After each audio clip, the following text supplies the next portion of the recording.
2 months before my wedding, my mother called and asked me to stop by the bank. Her voice was unusually sweet. She said there was a routine form waiting for me and that it would take less than 5 minutes to sign. I asked what the form was for. She hesitated, then said, "It is just an adjustment to the wedding account."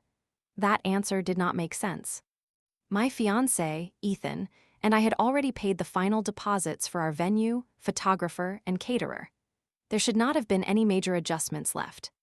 So instead of going directly to the bank, I called the branch manager. She became quiet when I gave her my name. Then she said, "I am glad you called, Laura. We received a request to transfer $42,000 from your account yesterday." I stopped breathing for a second. "To where?" She checked the file. "To an event company handling your sister's wedding. My parents had tried to use my wedding savings to pay for my younger sister's wedding. They had already promised her the money. They had already signed vendor contracts. They had even told her the transfer was complete. There was only one detail they had forgot. The account required my signature. My name is Laura Mitchell, and I was 32 when this happened. My younger sister, Jenna, was 28. For most of our lives, my parents treated us as though we had been assigned opposite roles before we were old enough to speak. Jenna was the emotional one. I was the responsible one. Jenna needed reassurance. I needed independence. Jenna made mistakes because she was still finding herself. I made mistakes because I should have known better.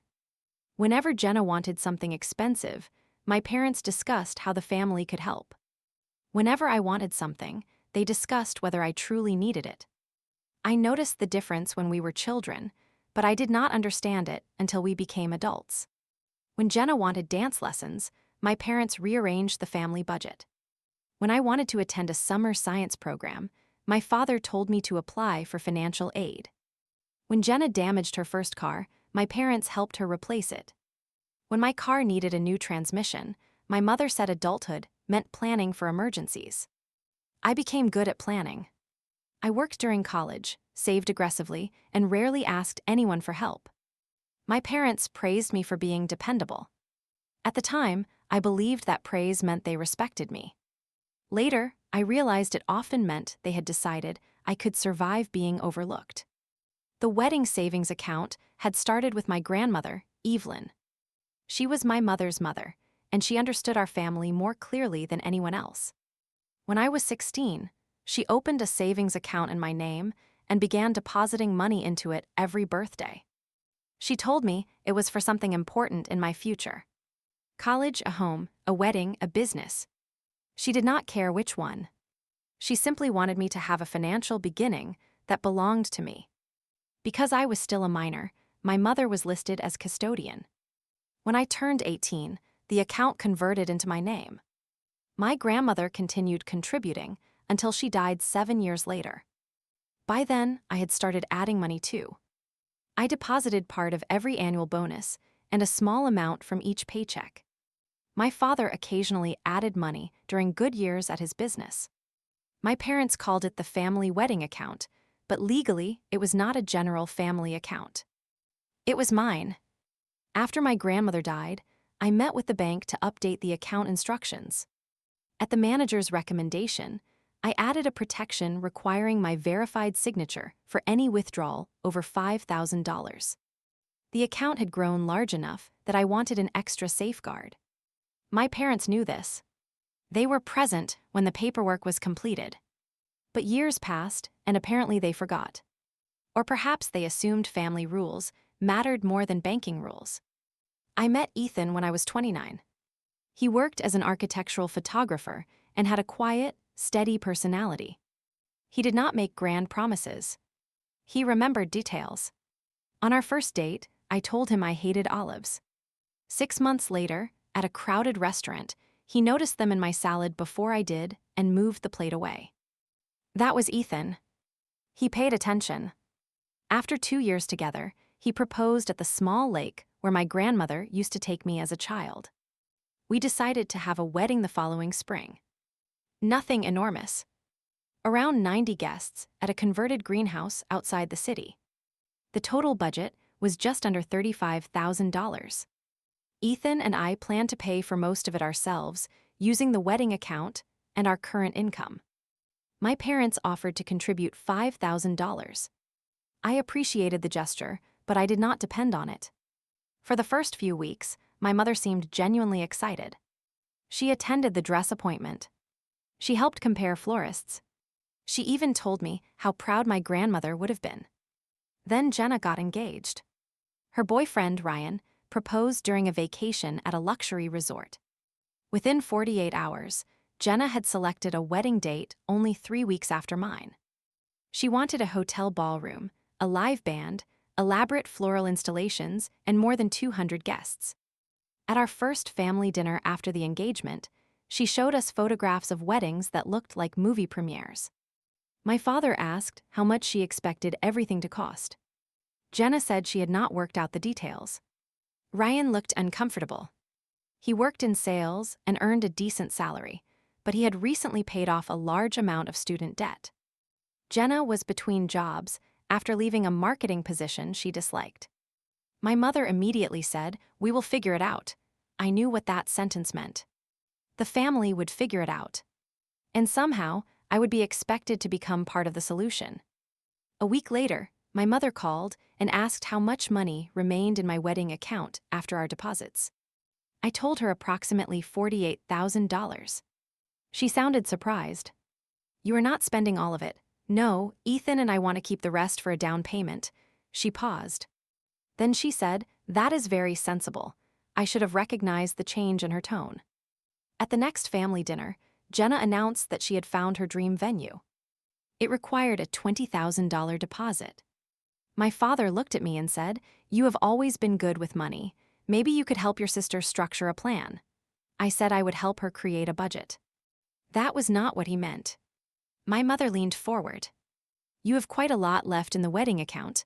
I put down my fork. "That money is for our home. You are not buying a house tomorrow."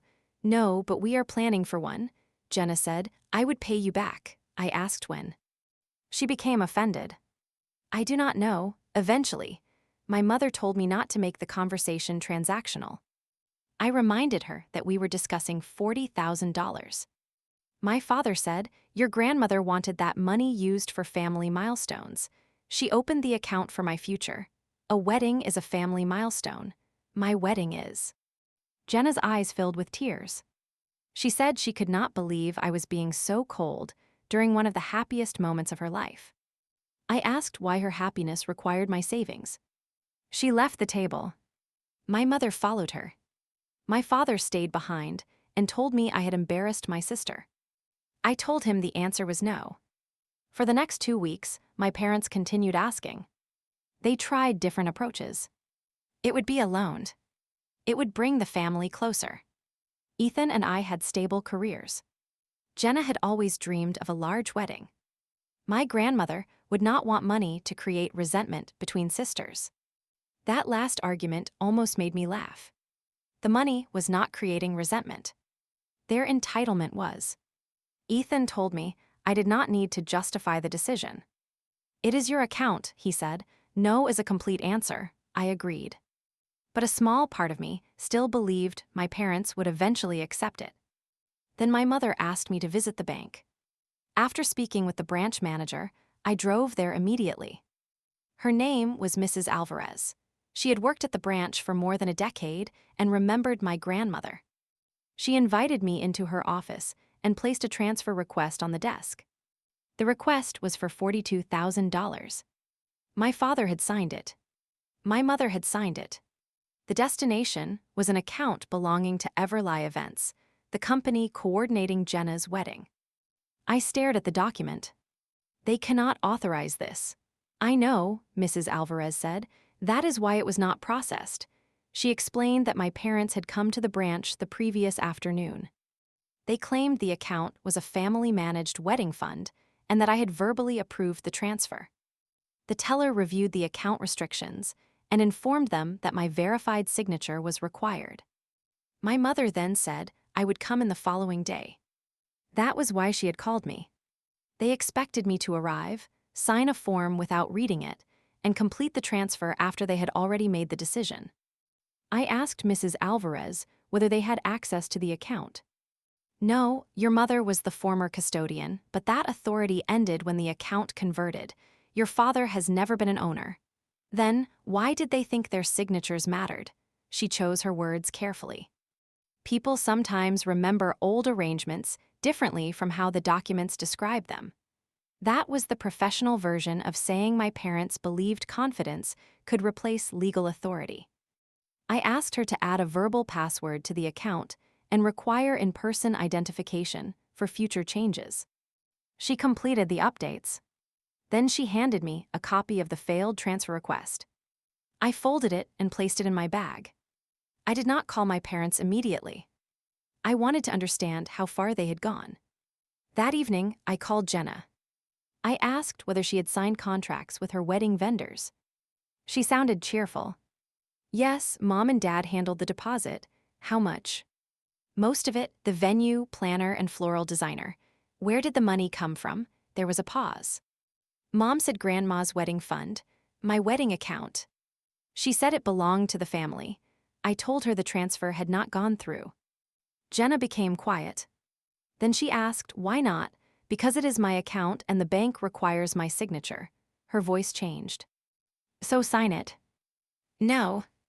But the contracts are already signed. That should have been considered before anyone committed my money. She said the deposits were due within 3 days. If they were not paid, the venue could release her date and charge cancellation fees. I told her that was unfortunate. She started crying. Then she accused me of deliberately ruining her wedding. I reminded her that I had not selected the venue, signed the contracts, or promised money that belonged to someone else. She hung up. My mother called less than 5 minutes later. She did not deny anything. She said they had acted quickly because Jenna's date was in demand. I asked why she had lied about the bank form. I did not lie, it was an adjustment. You tried to transfer $42,000 from my account. We were borrowing it. Without asking. We had asked, you were being unreasonable. I could not believe how calmly she said it. As though my refusal had created permission. My father joined the call. He told me contracts had been signed and that the family could face legal consequences if I did not cooperate. I said, you signed them, not me. He said that was a technicality. No, that is responsibility. My mother began crying. She said Jenna would lose her dream venue. I said, then help her choose a wedding she can afford. She replied, you have always had more opportunities than she has. That sentence finally exposed the logic beneath everything. My parents did not see my savings as the result of years of work and restraint. They saw them as proof that I had more than I needed. And because Jenna had less, they believed they were entitled to take the difference. I ended the call. The next morning, Ethan and I met with an attorney. We confirmed that I had no obligation under Jenna's vendor contracts. The attorney sent my parents a brief letter stating that they did not have authority over the account and could not represent otherwise. I did not threaten criminal charges. I did not want a dramatic legal battle. I wanted the boundary documented clearly. My parents had 1 day left to fund the deposits. They invited Ethan and me to a meeting at Everly Events. My mother said the planner might be able to restructure the payment schedule if everyone discussed it calmly. I knew everyone meant me. Ethan asked whether I wanted to attend. I said yes.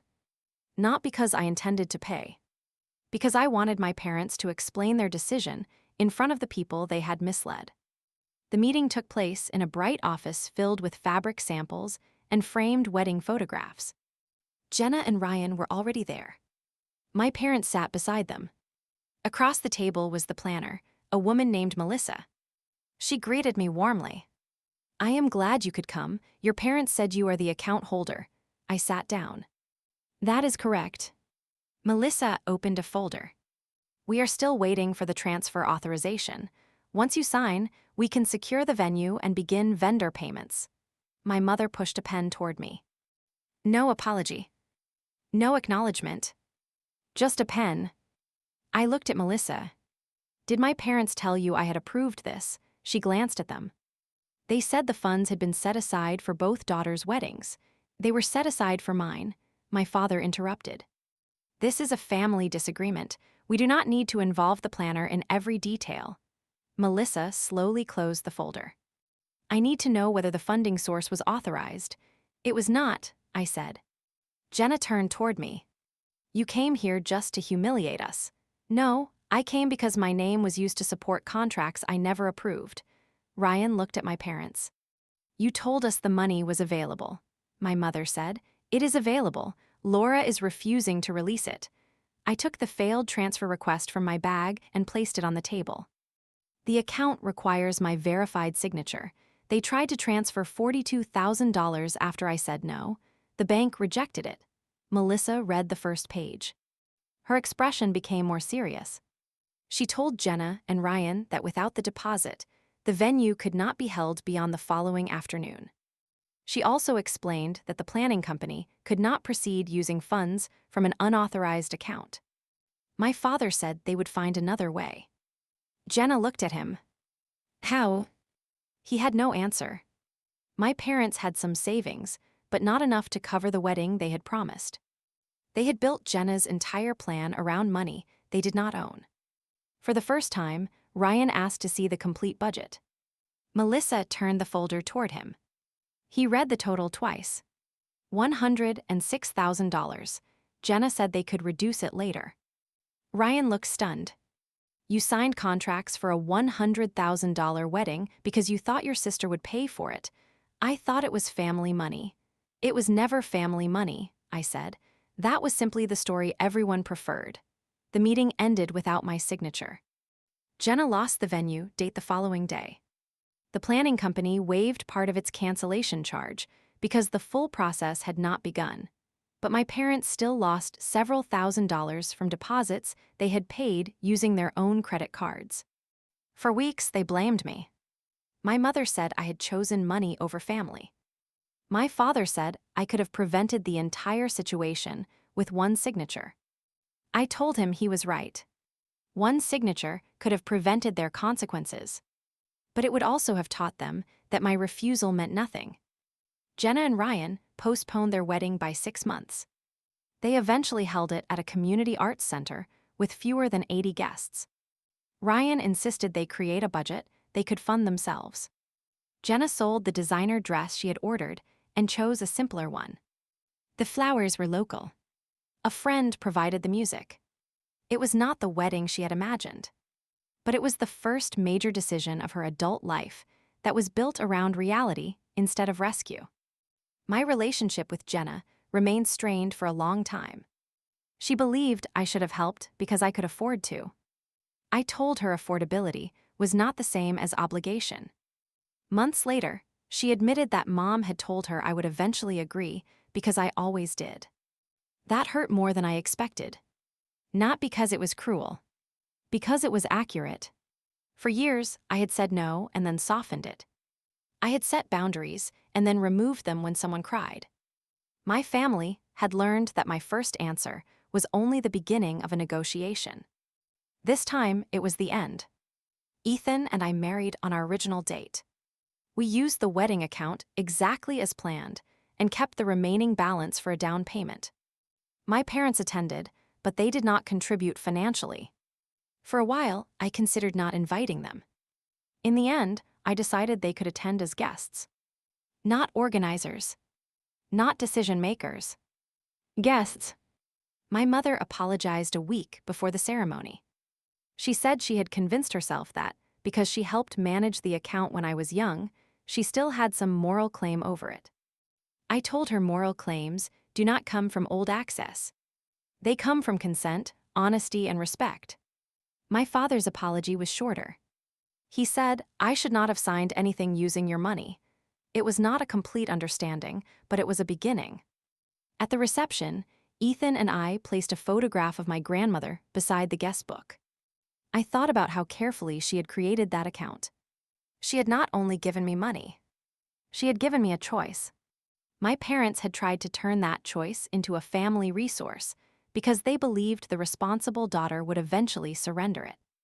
But responsibility does not mean paying for every promise other people make. Generosity does not mean allowing someone to use your name without permission. And love does not require a signature on something you never agreed to. My parents thought the wedding account belonged to whoever needed it most. The bank understood something they did not. It belonged to the person whose name was on it. And for once, my name was enough.